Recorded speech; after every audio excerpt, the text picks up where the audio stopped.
समाज अहिले के भने नेगेटिभ एटिच्युडमा समाज छ र समाजले कसैको प्रशंसा गर्न सक्दैन अहिले समाजमा चाहिँ के छ भन्दा आलोचना गर्दाखेरि क्रान्तिकारी भइनी सबै चोरहरू हुन् भन्न सजिलो छ तर हामीले त्यसलाई स्पेसलाइज गराउनु पर्छ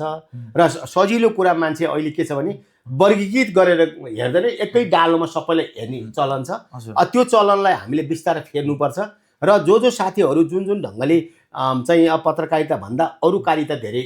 गर्छन् त्यसमा चाहिँ हामीले उहाँहरूलाई नै बदल्नुपर्छ उहाँहरूका नि अब भोलि उहाँहरू पनि जिम्मेवार बन्दै आएपछि त्यो कुरा बदलिन्छ र समाज अहिले के भने नेगेटिभ एटिच्युडमा समाज छ र समाजले कसैको प्रशंसा गर्न सक्दैन अहिले समाजमा चाहिँ के छ भन्दा आलोचना गर्दाखेरि क्रान्तिकारी भइने कुरा छ आलोचना गर्ने मान्छेहरू क्रान्तिकारी हुन्छन् र त्यस्तो खालको समाज छ तर हामीले के बदल्न पर्छ भने अहिले पनि समाजमा पत्रकारहरूले दुःख गर्छन् पत्रकारहरूले चाहिँ समाचार लेखेर जान्छन् दूरदराज समाचार लेख्छन् तथ्य लेख्छन् भन्ने पनि चाहिँ समाज छ हामीसँग